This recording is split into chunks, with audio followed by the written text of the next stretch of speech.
तो जो है बायोमोलिक्यूल में इस चैप्टर का सबसे लास्ट टॉपिक, जिसका नाम क्या है, एंजाइम, और बहुत इंपॉर्टेंट टॉपिक भी है, क्योंकि जितने भी क्वेश्चंस आपके इस चैप्टर से आते हैं वो मोस्टली सारे क्वेश्चंस कहाँ से मिलेंगे, आपको एंजाइम वाले टॉपिक से ही देखने को मिलेंगे। तो हेडिंग डालते हैं और समझते हैं, देखते हैं क्या होते हैं एंजाइम।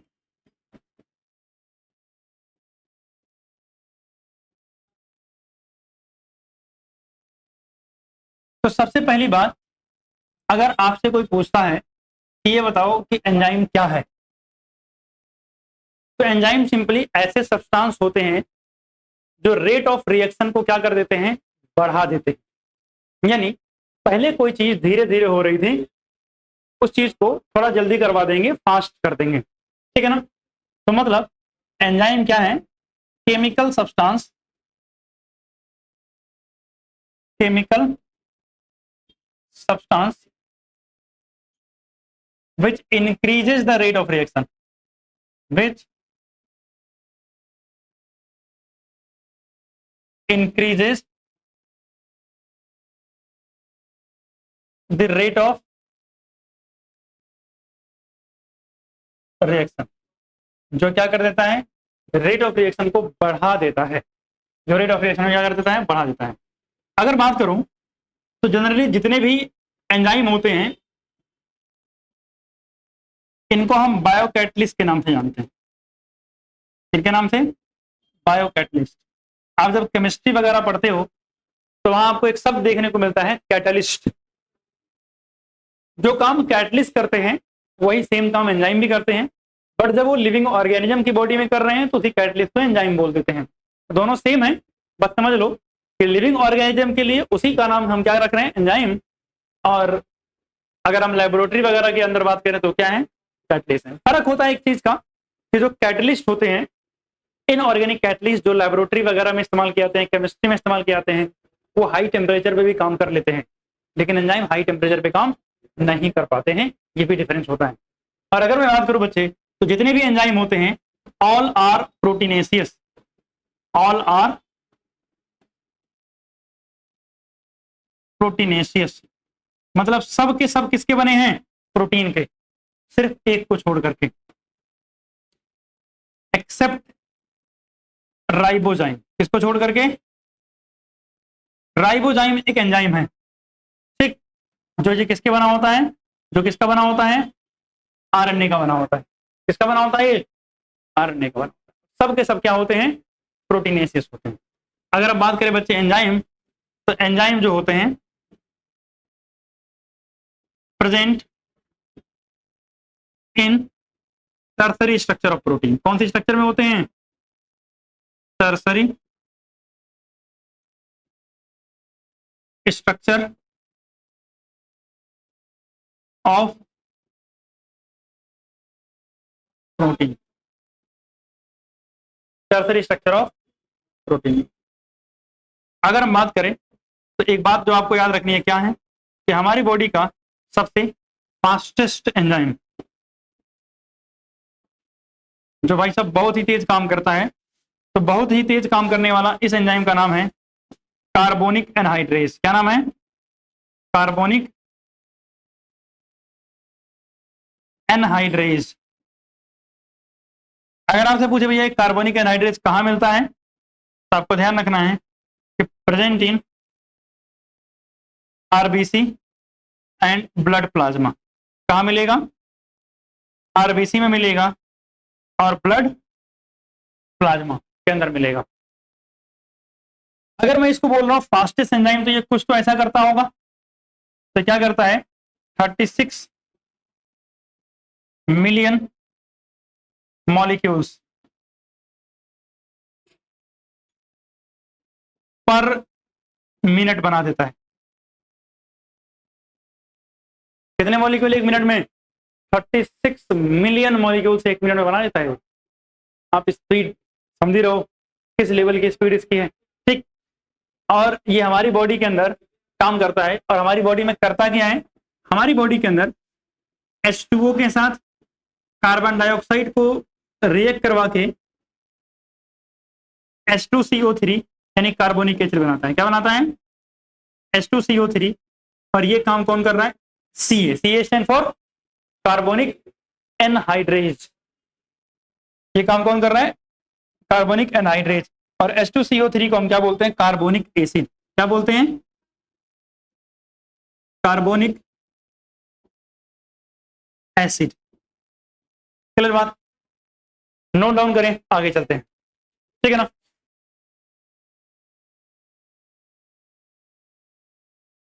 जो समझनी है वो क्या है कि जो अभी मैंने वर्ड इस्तेमाल किया था, क्या? कैटलिस्ट। ये दो तरीके के होंगे, एक होते हैं इनऑर्गेनिक कैटलिस्ट। कौन से कैटलिस्ट? Inorganic catalyst. और जो दूसरे होते हैं इनको हम बोलते हैं बायो कैटलिस्ट। वही एंजाइम और क्या। इन दोनों में एक थोड़ा आइडिया होना चाहिए डिफरेंस का। जैसे कि मैंने बताया, क्या करते हैं? Work at higher temperature. ये हाई टेम्परेचर में भी क्या कर लेते हैं? काम कर लेते हैं। और ये क्या करते हैं? Work at optimum temperature. Optimum का मतलब एक नॉर्मल रिक्वायर्ड टेम्परेचर पे काम करेंगे। अगर हम बात करें तो ये आपका यूज्ड इन लेबोरेटरी। लेबोरेटरी के अंदर हम इस्तेमाल करते हैं, जबकि ये present in the body of living. Present in body of living organism. इन सब के बाद एक एंजाइम का जो नाम आप याद रखोगे, लिख रहा हूं मैं, टैग पॉलीमरेज। क्या? टैग पॉलीमरेज एक एंजाइम है, याद रखना, ये थर्मोस्टेबल एंजाइम है। कौन सा? Thermo stable enzyme. मतलब ये वर्क एट हाई टेम्परेचर। सारे एंजाइम तो नहीं करते, लेकिन इसको याद रखना, ये क्या करता है? Work at high temperature. ये हाई टेम्परेचर में भी क्या कर लेता है? काम कर लेता है। क्लियर है बात यहां तक? ठीक।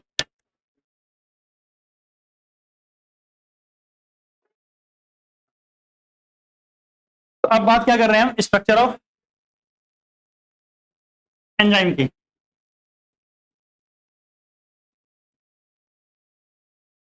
स्ट्रक्चर ऑफ एंजाइम की।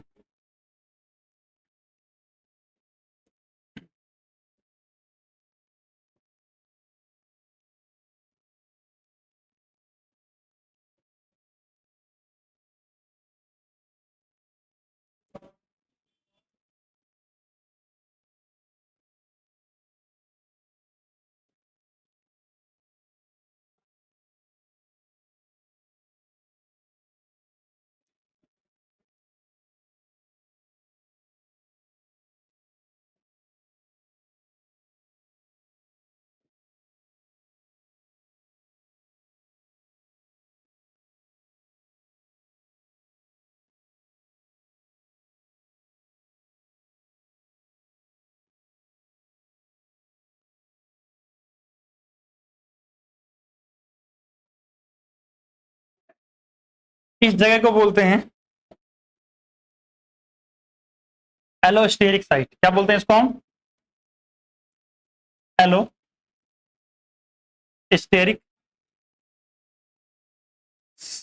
साइट बोलते हैं। और इस जगह को बोलते हैं एक्टिव साइट। क्या बोलते हैं? Active site. तो जो एंजाइम होता है, एक्टिव साइट क्या होता है? एक ऐसी जगह, साइट एट विच सबस्ट्रेट बाइंड। यानी ये वो जगह है जिसके साथ रॉ मटेरियल, सबस्ट्रेट समझते हो, जिसको आप प्रोडक्ट में कन्वर्ट करना चाह रहे हो, उसे बोलते हैं सबस्ट्रेट, रॉ मटेरियल। जो रॉ मटेरियल है वो जाके यहाँ बाइंड करता है और इस जगह को हम क्या बोलते हैं, एक्टिव साइट बोलते हैं।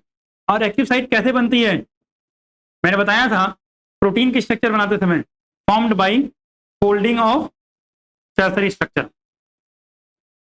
मैंने बताया था ना कि जब टर्सरी स्ट्रक्चर में बहुत सारी फोल्डिंग होती है, form by folding of tertiary structure. और अगर आपसे कोई पूछे कि सर ये एलोस्टेरिक साइट क्या है, तो याद रखना ये एक एडिशनल साइट है, site other than active site, other than active site, यानी एक्टिव साइट के अलावा एक एक्स्ट्रा साइट है। और अगर हम बात करें तो ये सब एंजाइम के अंदर नहीं मिलती है, याद रखना ये कहाँ मिलती है, प्रेजेंट इन एलोस्टेरिक एंजाइम। कहाँ मिलेगी, एलोस्टेरिक एंजाइम के अंदर आपको ये देखने को मिलेगी। तो ये बेसिक स्ट्रक्चर आपको पता होना चाहिए एक एंजाइम के।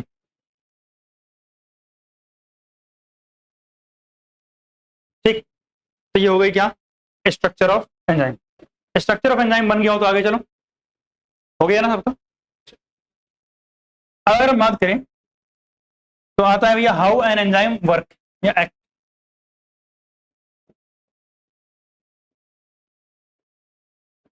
हाउ एन एंजाइम वर्क, यानी एक एंजाइम कैसे काम करता है। एक एंजाइम काम कैसे करता है, अगर मैं इसकी बात करूं तो हमें पहले कुछ बातें समझनी है, और वो बातें क्या क्या।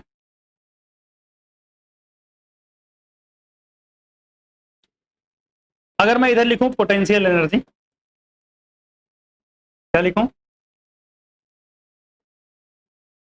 Potential energy. इधर मैं लिखूं रिएक्शन कोऑर्डिनेट्स,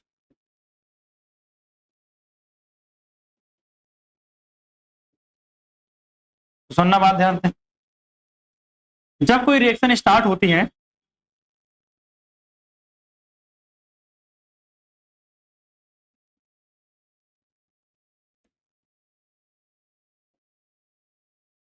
तो ये वाली कंडीशन किसकी है, रिएक्टेंट की है, यानी रिएक्टेंट कहां होगा, इस तरफ।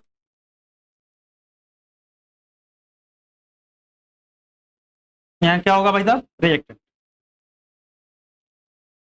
फिर रिएक्टेंट कन्वर्ट किस में हो जाएगा, प्रोडक्ट में।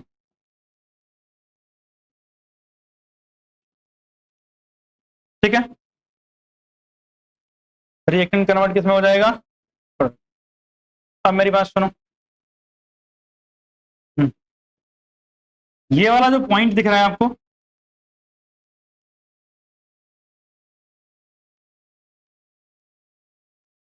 इसको ध्यान रखना है। यहां से लेकर के यहां तक ये जो पूरा गैप है, इस गैप को बोलते हैं बच्चे एक्टिवेशन एनर्जी। क्या बोलते हैं इस गैप को हम, एक्टिवेशन एनर्जी।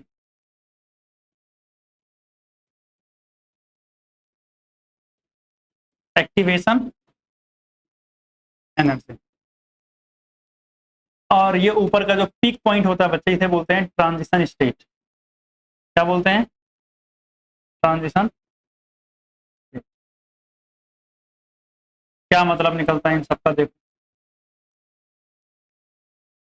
कहने का मतलब ये है कि किसी रिएक्शन को होने के लिए, किसी रिएक्शन को होने के लिए कुछ मिनिमम अमाउंट ऑफ एनर्जी चाहिए होती है। मतलब अगर आपको रिएक्टेंट से प्रोडक्ट बनाना है तो रिएक्टेंट को ये पूरी चढ़ाई चढ़नी पड़ेगी और फिर यहाँ पर फाइनली वो प्रोडक्ट बना पाएगा। तो एक्टिवेशन एनर्जी अगर आपसे पूछे क्या है, तो activation energy is the minimum amount of energy required for a reaction. किसी एक रिएक्शन को होने के लिए कम से कम कितना एनर्जी चाहिए। जैसे हाँ, जैसे क्या हुआ, मान लिया मैं यहां से निकला और मुझे जाना था आजादपुर। मेरे पास बाइक नहीं है, मैं पैदल जा रहा था, तो मेरे पास एक रास्ता है कि मैं पैदल चला जाऊं, ठीक है ना। बट मान लिया थोड़ा डिस्टेंस ज्यादा हो कि भैया मुझे यहीं से रिक्शा पकड़ना है और जाना कहाँ है, मॉडल टाउन। लेट से वो 10 रुपये में जाते हैं, वैसे 10 रुपये में नहीं जाते, आजादपुर तक का 10 रुपये लेंगे और फिर से आजादपुर से 10 रुपये और लेंगे। तो लेट्स हम मान लेते हैं कि यहाँ से, चलो यहाँ से जहांगीरपुरी भेज देते हैं, तो यहाँ से जहांगीरपुरी जाना है, वहां तक का 10 रुपये लेते हैं। आपके पास 1 रुपया है, आप गए रिक्शे वाले से बोले कि भैया 1 रुपया है, चलोगे? तो ले जाएगा, आपको भगा देगा। आपने बोला 2 रुपया है, तब भी नहीं ले जाएगा। 5 रुपये ले जाएगा, तब भी नहीं ले जाएगा। 7 रुपये ले जाएगा, तब भी कहेगा नहीं ले जाऊंगा। जब आप उसको बोलोगे भाई 10 रुपये मेरे पास है, तो बिठाएगा और आपको छोड़ देगा, 10 रुपये ले लेगा। यानी सिंपल शब्दों में ऐसे ही एक रिएक्टेंट बैठा हुआ है, कह रहा भैया मेरे को प्रोडक्ट बनाना है, कह रहा नहीं बनेगा, इतना एनर्जी दे, अगर है तो बना देता हूँ। प्रोडक्ट बनाना है, इतना एनर्जी है तो बनेगा, अगर वो अमाउंट ऑफ एनर्जी है तो रिएक्टेंट से प्रोडक्ट बन जाएगा। तो जैसे रिक्शे पे जाने के लिए आपको कम से कम 10 रुपये चाहिए थे ना, वैसे ही एक रिएक्टेंट को प्रोडक्ट में कन्वर्ट होने के लिए कम से कम जो एनर्जी चाहिए होती है, वो एनर्जी क्या है, एक्टिवेशन एनर्जी। वही 10 रुपया है, या वही एनर्जी है 10 जूल जो चाहिए to convert the reactant into product, and that amount of energy is called activation energy. तो एक्टिवेशन एनर्जी अगर आपसे कोई पूछे तो क्या बताओगे? Minimum amount of energy, minimum amount of energy required to convert reactant into product. अब बात समझो मेरी, मेरे पास अभी जैसे मैंने एक रिएक्शन लिखा था, थोड़ी देर पहले देख रहे हो, तो एक रिएक्शन यहां मैंने लिखा था H2O plus CO2 gives H2CO3। मान लेते हैं H2O और CO2 दोनों आके बैठे हैं, कह रहा भैया H2CO3 बनाना है। तो क्या बोला गया, इतना जूल XYZ, मान लिया 100 जूल एनर्जी लेके आओ। कह रहा है 100 जूल तो नहीं है, 50 जूल है, काम नहीं होगा, यानी रिएक्शन नहीं होगी। फिर इसने बोला गया यार थोड़ा देख लो, कुछ कम ज्यादा नहीं, कुछ नहीं हो सकता, सीधी सीधी बात है कि क्या होगा, 100 जूल चाहिए, 100 जूल लेके आओ, बात हो जाएगी। अब इन्होंने किस तरीके से 100 जूल व्यवस्था किया और नीचे गए और रिएक्शन कराए, तो रिएक्शन धीरे धीरे होगी, क्योंकि भैया एनर्जी खर्च हो रहा है, एनर्जी ज्यादा लग रही है। एंजाइम ने क्या किया, एंजाइम आया और उसने क्या किया कि कितना जूल लग रही है, 100 जूल, कोई दिक्कत नहीं, तुम 5 जूल में करो, मैं करवा दूंगा। मतलब कि आप रोड पे गए, आपके पास जेन्युइनली सिर्फ 5 रुपया था और आपको जाना था जहांगीरपुरी, कोई रिक्शा वाला रेडी नहीं हो रहा था, एक भले इंसान आए, उन्होंने कोई नहीं बेटा बैठ जा, 5 रुपये मैं दे दूंगा। तो आपका काम कितने में हो गया? वैसे यहाँ पर एनर्जी कोई देता होता नहीं है, बट मतलब आपका काम कितने में हो गया, 5 रुपये में हो गया। तो मतलब वो जो भले इंसान थे वो कैटलिस्ट हैं या एंजाइम है। यहाँ पे वो एंजाइम या कैटलिस्ट जब आएगा ना, तो क्या करेगा, एनर्जी कितनी चाहिए थी, 10 जूल, कहेगा नहीं यार 1 जूल में करवा दूंगा, आजा। तो जैसे ही 1 जूल दिखेगा तो रिएक्टेंट क्या कहेगा, जल्दी जल्दी से कन्वर्ट हो जाओगे, जल्दी से फटाफट। मतलब जितने रिएक्टेंट है बहुत स्पीड से और तेजी से रिएक्टेंट किसमें कन्वर्ट हो जाएंगे, प्रोडक्ट में कन्वर्ट हो जाएंगे। मतलब सिंपल शब्दों में एंजाइम करता क्या है, एंजाइम एक्टिवेशन एनर्जी को कम कर देता है। एक्टिवेशन एनर्जी कम हो गई, खर्चा कम हो गया, रिएक्टेंट को लगता है भैया फटाफट प्रोडक्ट बना लो, फिर दोबारा मौका नहीं मिलेगा, और तुरंत क्या कर देता है, प्रोडक्ट बना लेता है। मतलब रेट ऑफ रिएक्शन क्या हो जाएगी, फास्ट हो जाएगी। मतलब अगर मैं बात करूं, ये जो मैंने लिखा है ये सब है इन अब्सेंस ऑफ एंजाइम। ये क्या है, इन अब्सेंस ऑफ एंजाइम है, ठीक है ना। अगर मैं बात करूं एंजाइम अगर हो जाता, यानी एंजाइम प्रेजेंट होता तो क्या होता, सर कोई दिक्कत नहीं। अगर एंजाइम प्रेजेंट होता तो इधर होता भैया हमारी पोटेंशियल एनर्जी, इधर होता हमारा रिएक्शन कोऑर्डिनेट्स,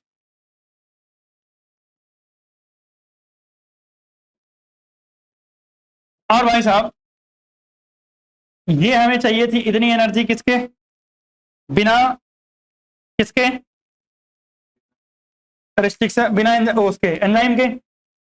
आप सुनना, वही रिएक्टेंट है, वही सारी प्रोसेस है, लेकिन अब जो ये पूरी प्रोसेस हो रही है वो इतने पे हो रही है, देखो। तो मतलब अब अगर बात करूं तो पहले जो रिक्वायर्ड एनर्जी थी वो ज्यादा थी, अब जो रिक्वायर्ड एनर्जी है वो क्या है? तो मैं पहले का नहीं, मैं कम वाले का बना रहा हूं। अगर आप पिछले वाले को इस वाले से कंपेयर करोगे तो आपको दिखेगा कि एक्टिवेशन एनर्जी क्या हो गई है? कम हो गई। तो ये क्या है? Activation energy. और ये एक्टिवेशन एनर्जी क्या है? इन प्रेजेंस ऑफ एंजाइम, यानी अगर एंजाइम होगा तब, तो एक्टिवेशन एनर्जी क्या होगी? लोअर होगी। मतलब सिंपल शब्दों में कंक्लूजन क्या है?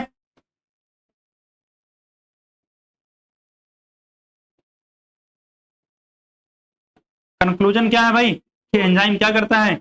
एक्टिवेशन एनर्जी को लोअर कर देता है, यानी enzyme lower the activation energy.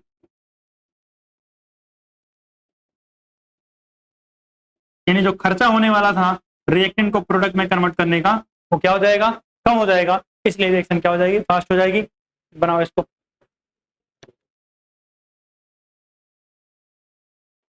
ठीक। तो हेडिंग क्या डालना है अब? Action of enzyme.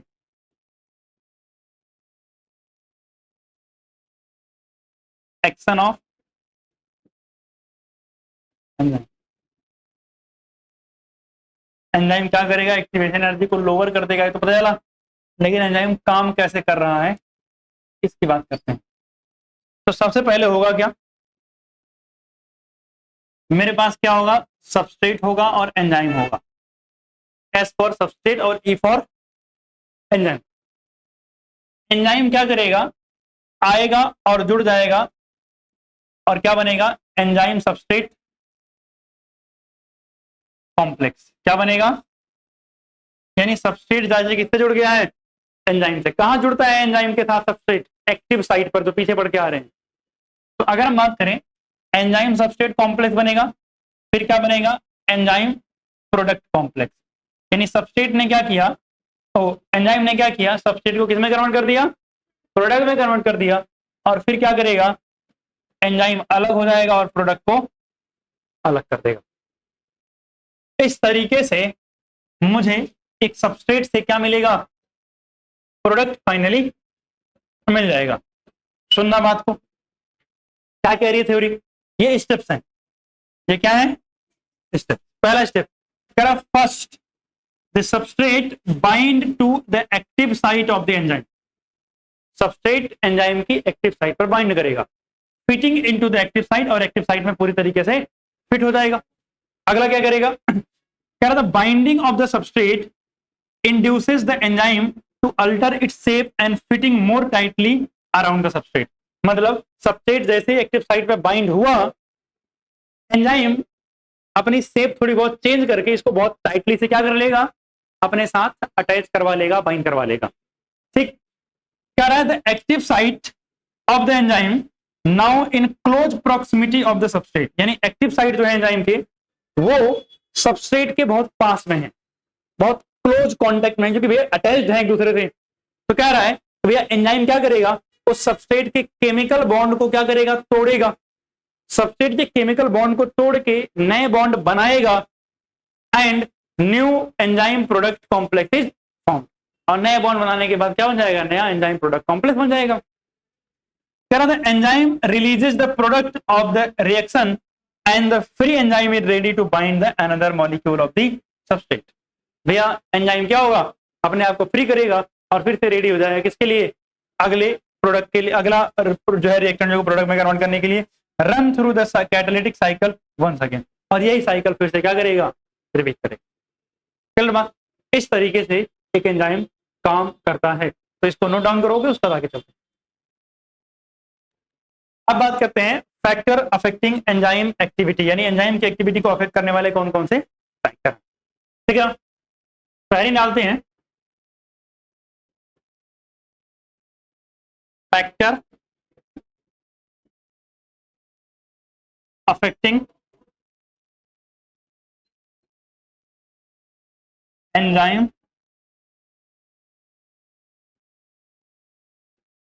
एक्टिविटी। तो अगर हम बात करें बच्चे एंजाइम एक्टिविटी को अफेक्ट करने वाले कौन कौन से फैक्टर हैं, तो इसमें आपको ध्यान रखना है क्या क्या है। सबसे पहला फैक्टर है टेम्परेचर। क्या है? टेम्परेचर। दूसरा फैक्टर है पीएच। तीसरा फैक्टर है सबस्ट्रेट कंसंट्रेशन।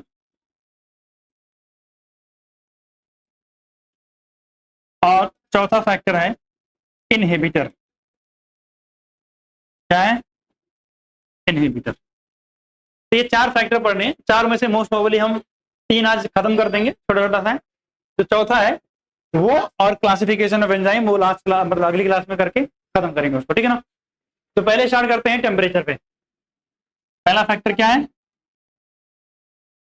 टेम्परेचर। अगर मैं बात करूं टेम्परेचर की,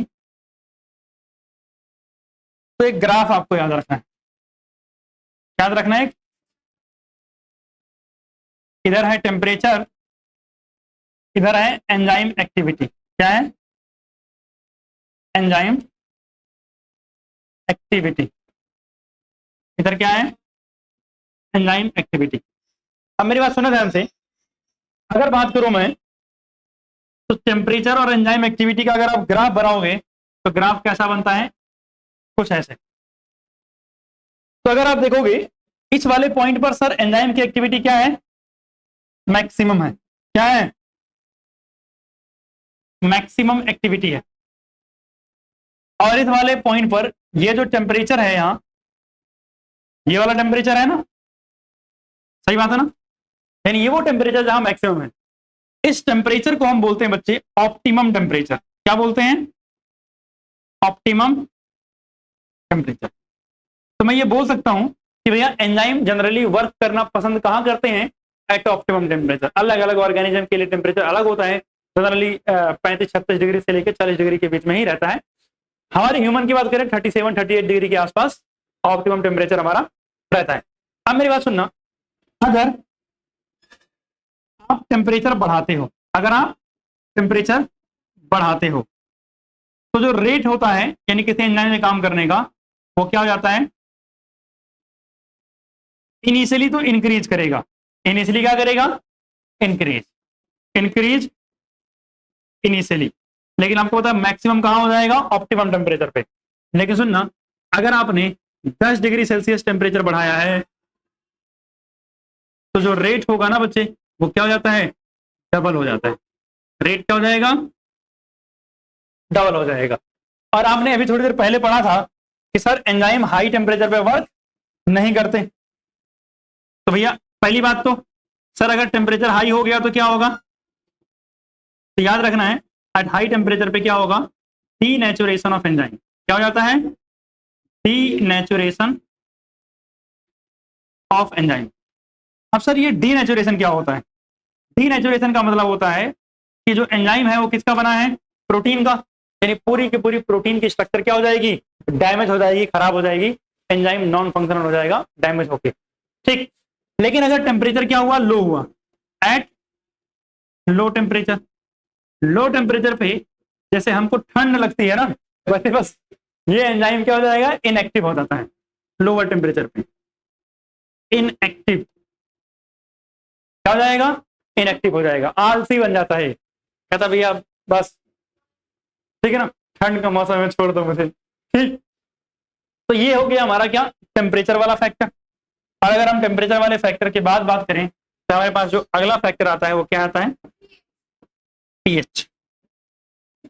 और अगर मैं पीएच वाले फैक्टर का ग्राफ बनाऊं, तो इन दोनों ग्राफ में आपको कोई डिफरेंस नहीं दिखेगा। दिखा कोई डिफरेंस? कुछ तो होना चाहिए सर डिफरेंस। तो वो क्या होता है कि एक्स एक्सिस पे क्या होगा? पीएच लिखा होगा। अब वही सेम बात है सर, यहां पे और यहां पे, ये मैक्सिमम वाला पॉइंट है। और सर ये वाला पॉइंट अगर बात करूं तो ये ऑप्टिमम पीएच वाला है, ऑप्टिमम पीएच वाला है। कंक्लूजन क्या है sir? Enzyme work at optimum pH, enzyme act as optimum pH. भैया पीएच ऑप्टिमम है तो एंजाइम काम करेगा, पीएच में थोड़ा गड़बड़ी हुई तो एंजाइम काम नहीं करेगा। हो गया यहां तक, चलो आगे। अब हमारे पास तीसरा आता है सबस्ट्रेट कंसंट्रेशन। कौन सी कंसंट्रेशन?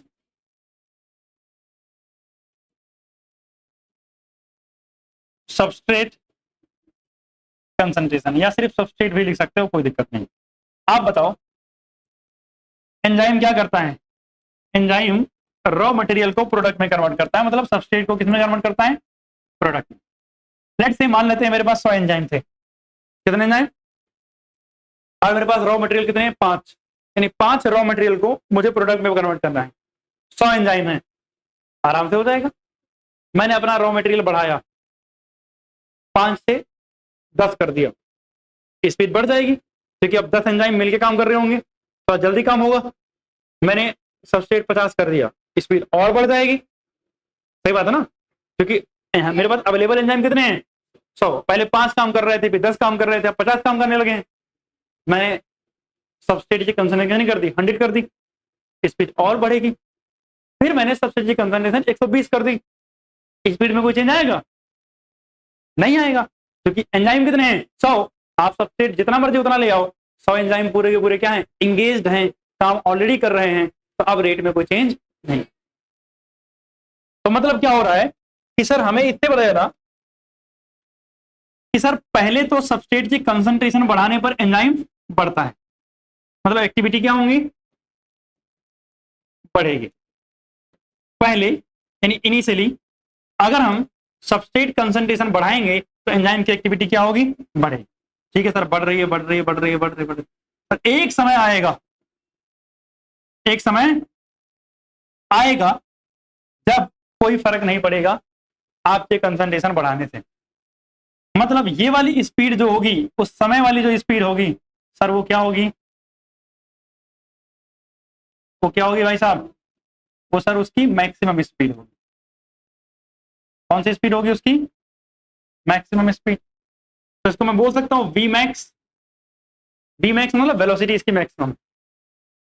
ठीक है, आप मुझे बताओ कहीं ना कहीं तो ऐसा पॉइंट आया होगा जो वी मैक्स का आधा वाला स्पीड मिली होगी।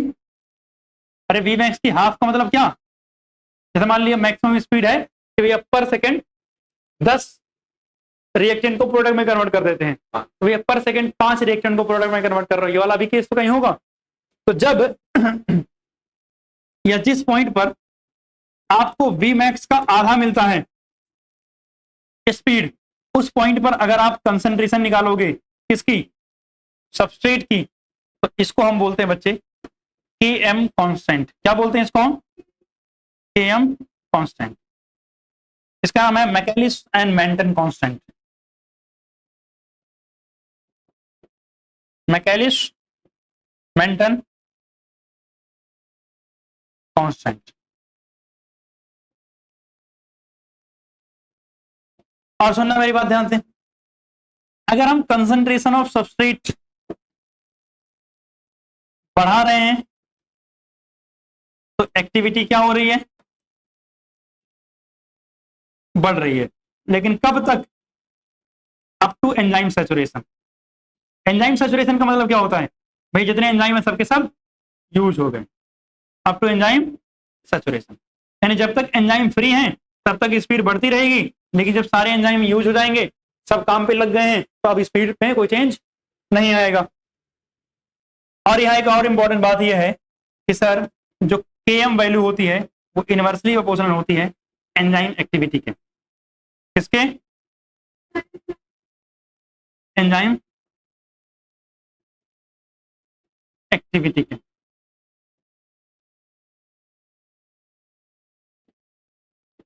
मतलब अगर किसी की Km वैल्यू ज्यादा है तो मतलब वो एंजाइम क्या कर रहा है? स्लो काम कर रहा है। और अगर किसी की Km वैल्यू क्या है? कम है, तो मतलब वो क्या कर रहा है? फास्ट काम कर रहा होगा।